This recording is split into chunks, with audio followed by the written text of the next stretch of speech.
Audio Jungle.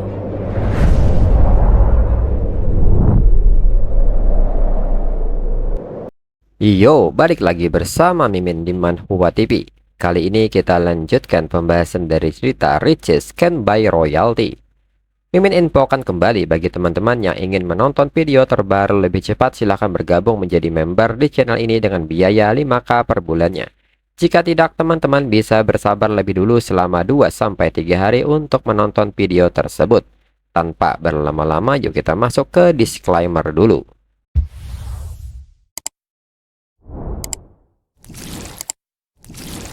Disclaimer.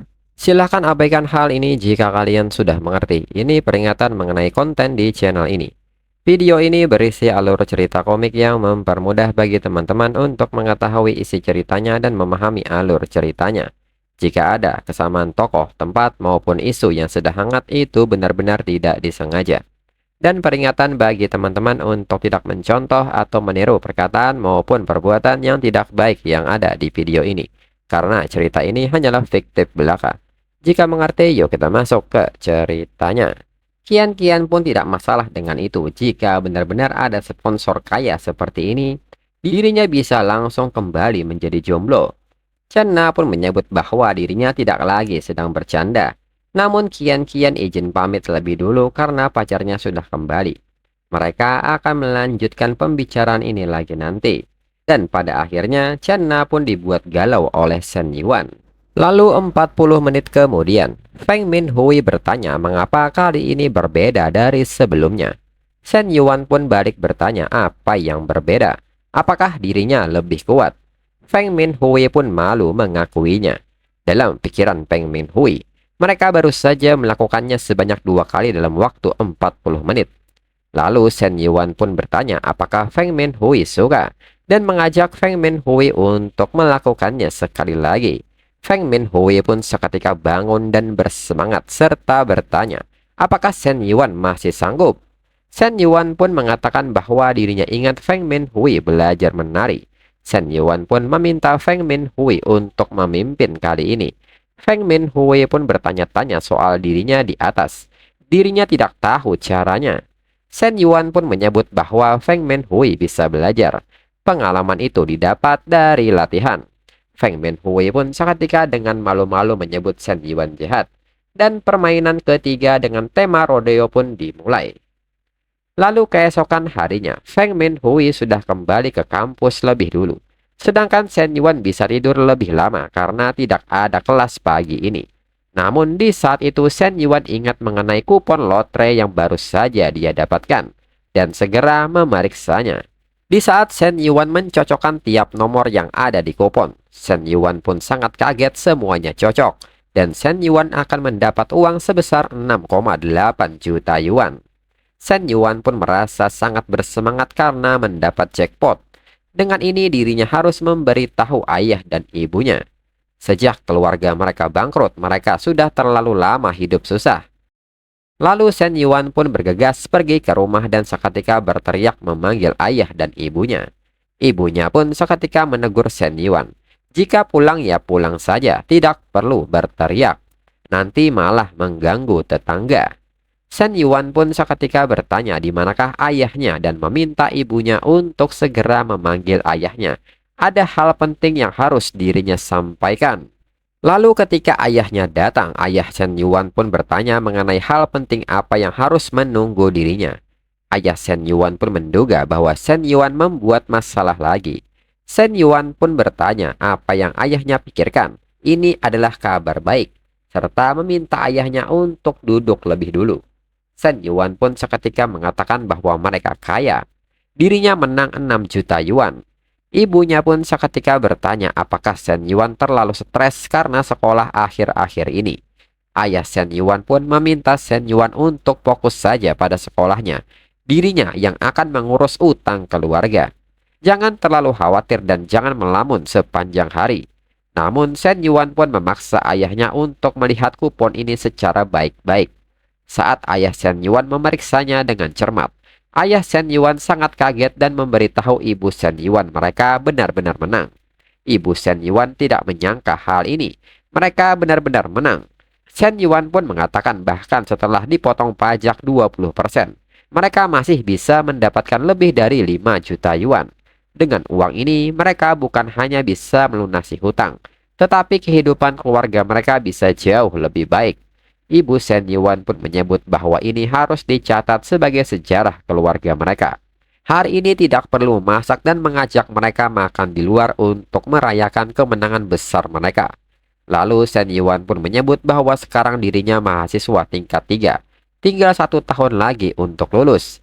Dirinya berpikir untuk mencoba berbisnis sendiri di luar untuk melatih diri. Ayah Shen Yuan pun merespon hal ini dan mengatakan bahwa sekarang bisnis tidak mudah. Tapi bagus kalau Shen Yuan punya tekad seperti ini. Anak muda memang harus berani mencoba. Karena ini uang yang Shen Yuan menangkan, lebih baik Shen Yuan sendiri yang mengaturnya.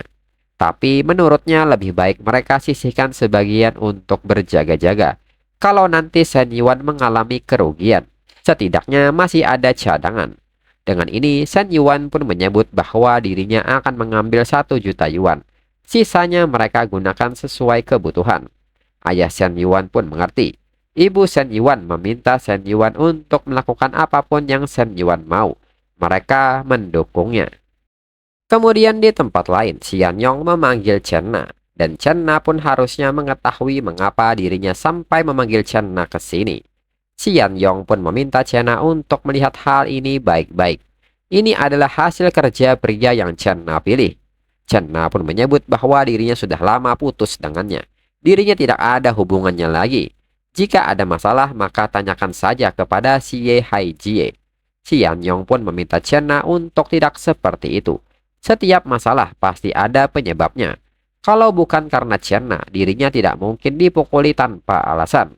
Dalam pikiran Xian Yong, Chen Na benar-benar licik. Dirinya harus memanfaatkan situasi ini untuk mendapatkannya. Kembali Chen Na bertanya apa hubungannya pertarungan mereka dengan dirinya. Lagi pula dirinya sudah bilang kemarin bahwa dirinya punya janji. Tapi Xian Yong tetap memaksa duduk di sebelahnya. Xian Yong bertanya mengapa Chen Na masih keras kepala. Kemarin sore Chen Na meninggalkan pos tanpa izin, membuat pelanggan di showroom tidak terlayani. Sebagai hukuman, Chen Na dilarang menangani pelanggan sepanjang bulan ini. Jika Chen Na sudah memikirkannya secara matang, baru Chen Na mencari dirinya lagi. Chen Na pun kembali bertanya mengapa seperti ini. Dirinya sudah izin kemarin. Xian Yong pun tertawa keras dan menyebut itu pertanyaan bagus. Ini bukan hari pertama Chen Na bekerja. Karena dirinya manajer utama di toko ini, semua keputusan ada di tangannya. Mendengar hal ini, Chen Na pun sangat jengkel. Dalam pikiran Xian Yong, melarangnya menangani pelanggan berarti memotong komisinya. Jika Chen Na mendapat gaji pokok itu cuma 1.200 yuan per bulan, tidak akan cukup untuk bayar sewa rumah. Chen Na pun menyebut Xian Yong sebagai orang yang sombong padahal baru jadi manajer biasa. Ini cuma pekerjaan biasa. Jika perlu dirinya berhenti bekerja mulai sekarang. Xian Yong pun seketika menegur Chen Na dan meminta Chen Na untuk tidak pergi dulu serta pikirkan hal ini baik-baik. Chen Na pun tidak menghiraukan panggilan dari Xian Yong. Dalam pikiran Chen Na, Shen Yuan mungkin tidak tampil menonjol, tapi dia berbeda dari kebanyakan orang. Dia mengerjakan sesuatu dengan tenang dan stabil. Dengan ini Chen Na akan melupakan dulu apa yang ingin dilakukan Shen Yuan. Sekedar bekerja untuknya saja sudah merupakan jalan keluar yang bagus. Lalu sebelum Chen Na keluar ruangan, Chen Na pun menanggapi perkataan Xian Yong. Dirinya tidak perlu berpikir lagi, dirinya berhenti sekarang. Lalu 30 menit kemudian Chen Na pun mengirim pesan kepada Shen Yuan dan memberitahu Shen Yuan bahwa dia sudah mengundurkan diri. Apakah yang Shen Yuan tawarkan kemarin masih berlaku? Shen Yuan pun mengucapkan selamat. Chen Na telah keluar dari penderitaan dan memilih jalan yang lebih baik. Jika Chen Na ada waktu, lihatlah beberapa lokasi toko. Kalau ada yang cocok, akan mereka ambil. Dalam pikiran Shen Yuan, ini adalah hal yang bagus. Sepertinya tugas investasi yang tersisa sebesar 300.000 yuan sudah selesai. Tidak perlu lagi mencari proyek lain. Kemudian saat ini Shen Yuan memenuhi panggilan Li Xiao. Li Xiao pun meminta maaf karena merepotkan Shen Yuan. Dirinya harus memindahkan kantor, tapi barangnya terlalu banyak untuk dirinya pindahkan sendiri. Dirinya tadinya ingin meminta bantuan ketua kelas, tapi dia sedang cuti. Shen Yuan pun menyebut bahwa itu tidak masalah. Dirinya tidak ada kelas pagi ini. Dirinya juga tidak ada kegiatan di rumah. Shen Yuan pun bertanya apakah semua ini dipindahkan. Li Xiao pun mengiyakan hal itu. Jika hanya buku dan dokumen, dirinya bisa mengurusnya sendiri. Tapi meja dan lemari arsip ini terlalu berat. Lalu Li Xiao pun berusaha mengambil barang-barang yang ada di atas lemari arsip. Karena jika tidak diambil nanti bisa jatuh saat dipindahkan. Namun nyatanya Li Xiao tidak sampai menjangkaunya. Hingga Shen Yuan pun datang membantunya. Namun karena terlalu dekat, benda pusaka milik Shen Yuan menyentuh artefak milik Li Xiao. Hal ini pun membuat Li Xiao malu. Karena ini lebih dekat daripada sebelumnya. Li Xiao pun punya pikiran dan bertanya-tanya apakah Shen Yuan benar-benar memiliki perasaan kepada dirinya. Lalu Li Xiao pun mengucapkan terima kasih kepada Shen Yuan atas bantuannya. Lalu tak berselang lama siswa lain pun datang untuk membantu Li Xiao. Namun di saat itu mereka pun merasa heran dan bertanya-tanya mengapa wajah Li Xiao merah banget. Lalu Shen Yuan pun meminta kepada siswa lain untuk membantunya membawa lemari arsip ini ke kantor sebelah lebih dulu. Mereka pun mengerti. Lalu dalam pikiran Li Xiao merasa terselamatkan.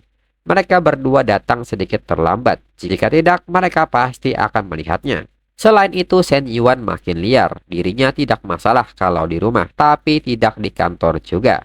Tapi Li Xiao merasa aneh mengapa dirinya merasa kesal kepada Shen Yuan.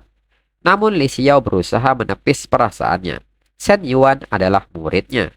Di samping itu, Shen Yuan pun merasa bingung mengapa nilai kesukaan Li Xiao tiba-tiba naik ke angka 71. Mungkinkah Li Xiao semakin suka kepada dirinya? Tapi menurut Shen Yuan bukan apa-apa.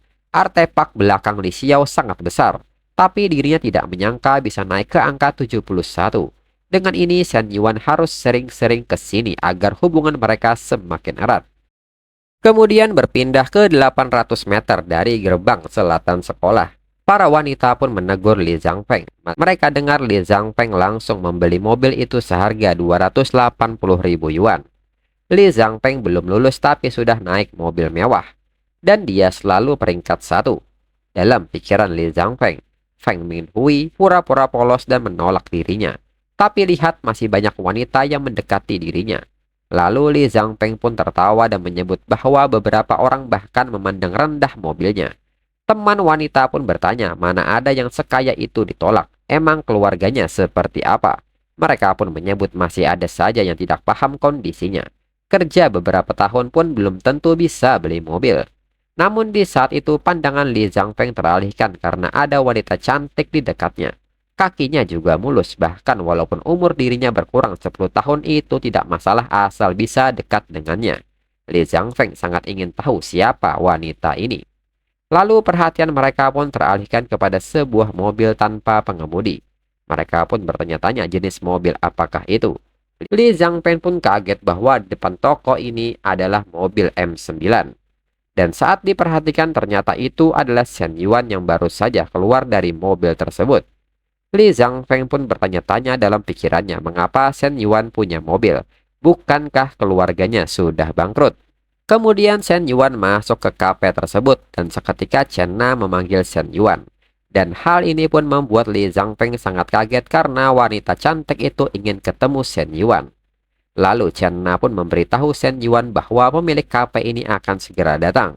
Selain itu Chen Na pun bertanya apakah Shen Yuan suka dengan mobilnya. Shen Yuan pun mengiyakan hal itu. Lalu hal ini pun membuat teman-teman wanita Li Zhangfeng pun seketika berbisik dan bertanya kepada Li Zhangfeng bahwa Shen Yuan agak aneh. Li Zhangfeng sendiri tidak menghiraukan teman wanitanya dan berpikir hal ini serta bertanya-tanya.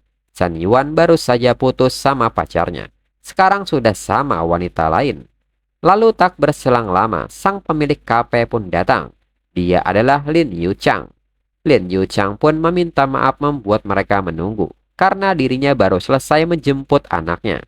Saat mereka berjabat tangan, Lin Yuchang tidak menyangka Shen Yuan terlihat sangat muda.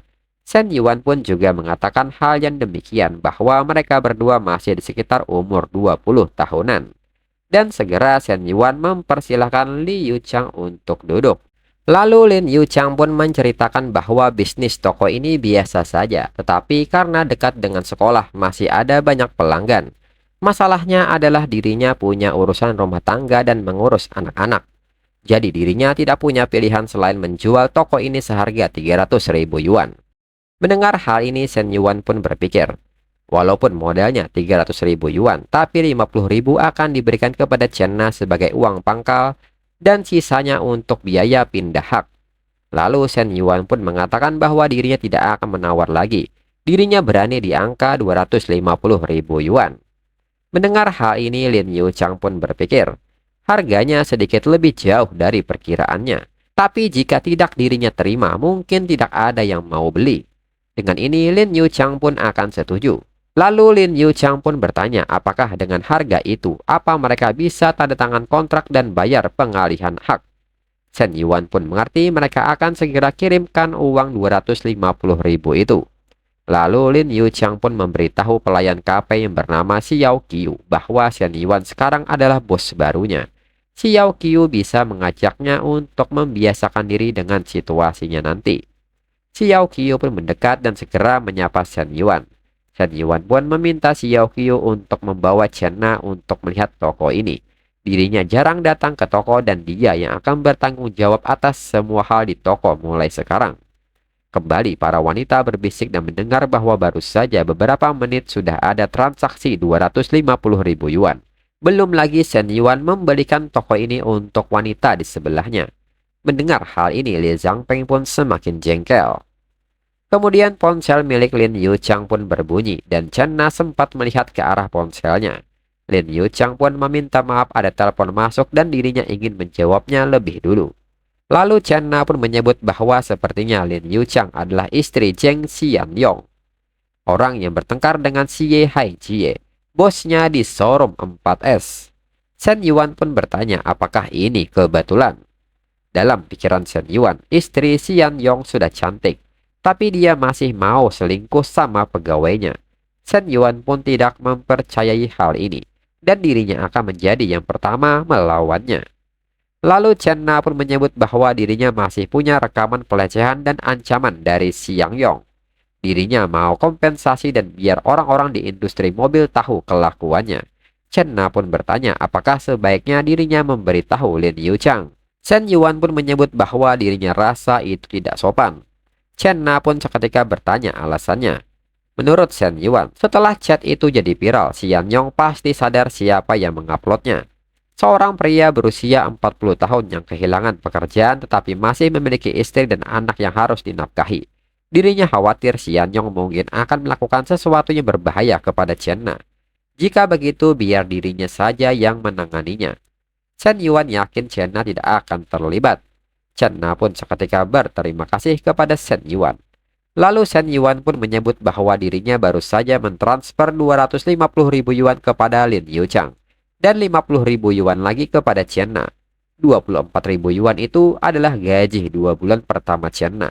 Sisanya untuk biaya operasional toko.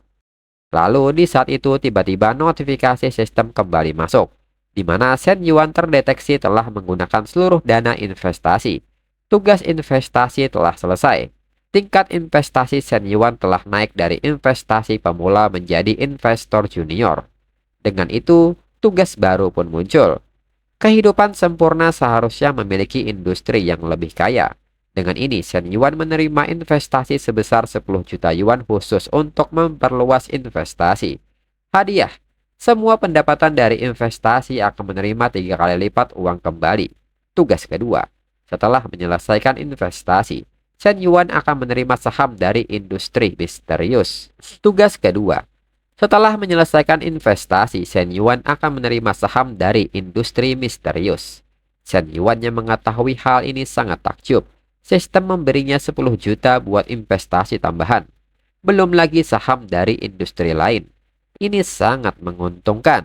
Lalu Lin Yuchang pun kembali dan menyebut bahwa pembayaran sudah diterima. Dengan ini, semoga kerjasama mereka bekerja dengan baik. Semoga mereka bisa bertemu lagi. Lalu, di saat Shen Yuan menjabat tangan Lin Yuchang, Shen Yuan merasa tangan Lin Yuchang sangat lembut, namun menggairahkan. Inikah pesona menjadi seorang istri? Shen Yuan pun segera menanggapi omongan Lin Yuchang dan menyebut bahwa mereka pasti akan bertemu lagi. Lalu setengah jam kemudian, Shen Yuan mengajak Chen Na untuk makan. Chen Na pun menyebut bahwa tempat ini sedikit mahal. Chen Na pun bertanya apakah Shen Yuan sering ke sini. Shen Yuan pun tidak membenarkan hal itu. Tapi hari ini adalah hari spesial untuk merayakan keberhasilan mereka. Dalam pikiran Shen Yuan menyadari bahwa Chen Na mungkin sulit diraih, tapi percaya atau tidak dirinya akan mendapatkan Chen Na. Lalu Shen Yuan pun bertanya mengapa Chen Na tidak duduk di sampingnya saja. Di saat Chen Na berpindah, Shen Yuan seketika menariknya agar duduk lebih dekat. Menurut Shen Yuan, dirinya menghabiskan 300.000 yuan untuk membeli kafe, dan dirinya harus memberi gaji sebesar 12.000 yuan setiap bulan. Sudah waktunya untuk mengumpulkan bunga. Lalu Chen Na pun berpikir, bukan cinta namanya kalau tidak ada alasannya. Chen Na pun bertanya apakah Shen Yuan mau menghasilkan uang dari kafe. Lin Yuchang sendiri bilang kalau itu sudah cukup untuk menjaga keseimbangan antara pendapatan dan pengeluaran. Dan dirinya hanya bisa beri ini untuk Shen Yuan. Lalu di saat kedekatan mereka semakin intens, Chen Na pun menyebut bahwa pelayannya mau masuk. Namun Shen Yuan mengatakan bahwa makanan tidak disajikan secepat itu.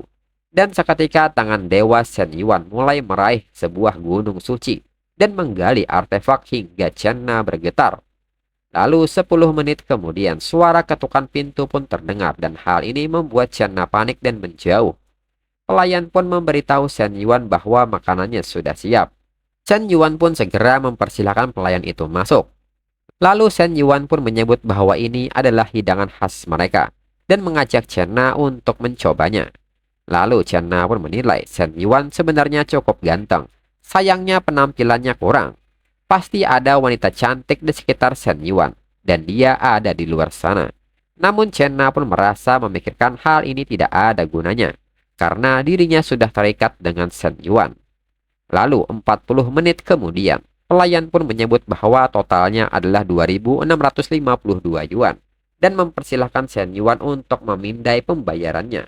Dalam pikiran Shen Yuan, walaupun harga makanannya 2.652 yuan, sistemnya menawarkan cashback 3 kali lipat, yang berarti dirinya mendapat keuntungan bersih 5.304 yuan. Satu kali makan setara dengan komisi penjualan mobil. Orang kaya mudah sekali menghabiskan 2.000 yuan, sedangkan dirinya menghabiskan umur 20 tahunnya. Kemudian Chen Na pun mengatakan bahwa dirinya mau ke kafe untuk mengecek keadaan Xiao Qiu. Dirinya harus pergi bekerja di sana besok, dan dirinya ingin tahu secepat mungkin. Shen Yuan pun menyebut bahwa sekarang sudah pukul 7:30 dan Xiao Qiu selesai bekerja pukul 9. Kalau Chen Na bikin orang lain pulang lebih lama, Chen Na pasti dibenci. Sekarang mereka pulang lebih dulu untuk mengisi ulang semangat mereka buat besok, dan dirinya akan mengantar Chen Na pulang. Chen Na pun berterima kasih karena Shen Yuan mengantarnya pulang. Kemudian Chen Na mengatakan bahwa hari ini Shen Yuan sudah bekerja keras, tapi untuk laporan kerja akan dirinya berikan setelah kerja besok dan pamit masuk ke rumah. Namun Shen Yuan beralasan bahwa dirinya sedikit haus dan bertanya bolehkah minum sebentar. Chen Na pun merasa bahwa hal itu kurang memungkinkan. Dalam pikiran Chen Na bertanya-tanya apakah progresnya terlalu cepat, padahal waktu di restoran Shen Yuan sudah melewati batasnya. Mendengar hal ini, Shen Yuan bertanya memangnya ada orang lain di rumah Chen Na. Chen Na pun tidak membenarkan hal itu. Dirinya saja sudah putus dengan si Ye Haijie. Mendengar hal ini, Shen Yuan pun tertawa dan kembali bertanya apa salahnya buat minta minum. Chen Na pun kembali bertanya apakah Shen Yuan cuma mau minum terus pulang. Shen Yuan pun membenarkan hal itu, tapi jika Chen Na mau dirinya menginap di sini semalam, dirinya juga tidak apa-apa. Chen Na pun tidak menginginkan hal itu. Kemudian saat masuk ke rumah Chen Na, Shen Yuan dengan cepat merangkul Chen Na. Chen Na pun seketika bertanya bukannya Shen Yuan mau minum. Shen Yuan pun membenarkan hal itu, tapi bukan air minum yang biasa. Dan seketika Shen Yuan menikmati air dengan perasan cherry langsung dari sumbernya. Lalu sementara itu di bawah apartemen Chen Na, nyatanya si Ye Haijie datang ke sini dengan seikat bunga besar. Menurut si Ye Haijie, Chen Na keluar dari pekerjaan pasti karena dirinya. Dengan ini, si Ye Haijie harus meminta maaf dulu, walaupun dirinya hanya temannya saja. Tapi dirinya harus dapatkan kembali Chenna. Selain itu, lampu rumahnya mati. Pasti Chenna tidak ada di rumah. Si Ye Haijie pun akan menaruh bunga mawar di bawah pintunya. Dirinya tidak mau perjuangan dirinya sirna begitu saja. Chenna pasti tahu kalau yang mengirim bunga ini adalah dirinya. Namun saat di depan pintu rumah Chenna, si Haijie harus menghadapi kenyataan pahit. Di depan pintu rumah Chenna terdengar suara yang tidak asing di telinganya. Si Haijie pun menyebut bahwa itu suara Chenna. Chenna bilang dia tidak punya hubungan dengan Zheng Xianyong. Si Haijie pun menyebut Chenna sebagai pembohong. Lalu si Haijie pun seketika menggedor pintu rumah Chenna dan meminta Xianyong untuk keluar. Mendengar hal ini, Shen Yuan menyadari bahwa ini suara dari si Ye Haijie. Shen Yuan pun bertanya-tanya mengapa dia ke sini. Bukannya mereka sudah putus. Lalu Chenna pun bertanya apakah di luar ada orang. Dirinya merasa ada suara ketukan. Namun Shen Yuan segera mengatakan bahwa itu paling dari kamar sebelah. Dengan ini, Shen Yuan mengajak Chenna untuk melakukan permainan. Namun Chenna sendiri berbisik bahwa dirinya belum siap. Chenna pun memohon agar Shen Yuan tidak kasar. Shen Yuan pun mengerti. Sedangkan si Ye Haijie sendiri hanya tertunduk lesu dan menilai bahwa sepertinya Chenna sudah punya orang lain dan dirinya tidak punya kesempatan lagi. Lalu 1 jam kemudian, Chenna yang berada di posisi ini menilai bahwa permainan semacam ini enak, tapi sedikit melelahkan. Shen Yuan yang melihat tubuh dan kaki Chenna mulai gemetar, menyadari bahwa Chenna telah lelah dan seketika merebahkannya. Chenna pun bertanya, Shen Yuan sedang apa? Shen Yuan pun meminta Chenna untuk tiduran saja, biar tidak kecapean. Menurut Shen Yuan, dengan kemampuan yang diberikan sistem, energinya tidak habis sama sekali. Namun Shen Yuan tidak menyangka kalau Chenna yang terlihat ekstrovert ternyata sangat konservatif. Dirinya jadi makin suka. Lalu pagi harinya, Shen Yuan pun terbangun karena aroma yang sangat enak. Shen Yuan pun menilai bahwa sepertinya Chenna memasak mie goreng, bakpao, dan telur goreng. Chenna sangat perhatian, dia beda sekali dengan Feng Minpui. Perasaan seperti ini hanya ada di rumah saja. Lalu di saat Shen Yuan berpikir seperti itu, notifikasi sistem kembali muncul. Kehidupan yang sempurna akan datang dengan sendirinya. Properti yang indah membuat hubungan menjadi semakin harmonis. Lalu tugas waktu berbatas pun datang. Belikan Chenna sebuah rumah dengan ukuran setidaknya 100 meter dalam waktu 24 jam. Hadiah pertama cashback ganda setelah membeli properti. Hadiah kedua, Shen Yuan akan mendapat Divine Property. Catatan, hadiah pertama bisa ditumpuk dengan poin tiap orang. Shen Yuan pun tidak menyangka pikiran itu terlintas di benaknya dan langsung dikasih. Dirinya harus belikan Chenna apartemen mewah. Bisa jadi itu adalah tempat untuk pesta kolam renang. Dirinya harus cari wanita berkualitas lagi biar bisa dapat hadiah seperti ini. Kemudian Chenna pun seketika menyapa Shen Yuan yang sudah bangun dan mengatakan bahwa sarapannya masih dirinya masak. Lalu Shen Yuan sendiri penasaran jika poin Chenna naik jadi 90. Dirinya akan mendapatkan apa? Lalu Shen Yuan bertanya apakah hanya itu yang bisa dirinya makan. Kembali Shen Yuan merangkul Chenna. Dan tangan dewa kini meraih gunung sucinya. Chenna pun bertanya apakah semalam masih belum cukup. Shen Yuan pun menyebut bahwa Chenna bisa makan lebih dulu. Dirinya nanti saja. Selain itu, jika Chenna tidak ada aktivitas pagi ini, Shen Yuan pun mengajak Chenna untuk membeli sebuah apartemen. Dan ini kapter mentok di versi Indonesia. Di versi Inggris ada kapter 11. Mimin akan buat video baru ketika kapter 12 sudah ada. Sekian dan terima kasih.